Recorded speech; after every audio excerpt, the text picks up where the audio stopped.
হ্যাঁ, ভূত। এই জায়গার নাম আসলে দেবতা কুম। দেবতা বলতে দেবদেবীর দেবতা, এবং কুম হলো কুমের অর্থ গভীরতা। মানে এই দেবতা আদিবাসীদের ভাষা এটা। আমরা পিছন থেকে যেখানে মেন দেবতা কুম, যেটা ওখানে গভীরতা নাকি 50 থেকে 60 ফুট গভীরতা। হুম,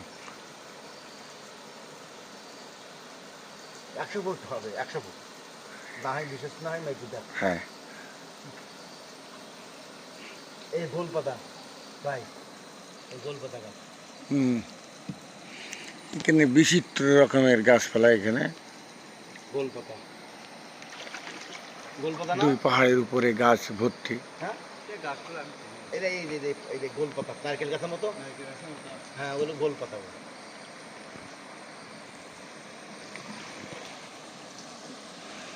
এবং গাছের শিকড় পানিতে এসে পানি থেকে খাদ্য গ্রহণ করে। এটাই ভাবছিলাম যে পাহাড়ের উপরে, শুকনো পাথরের পাহাড়ে কীভাবে গাছগুলো বেঁচে থাকে, কিন্তু ঠিকই ওরা অভিযোজনের মাধ্যমে, পাথরেও গাছ হয়। হ্যাঁ ভাই, হ্যাঁ,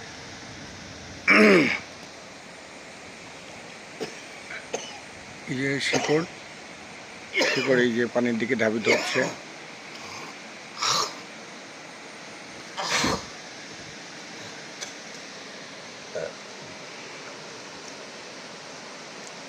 আমরা দেবতা কুমের স্টার্টিং পয়েন্টে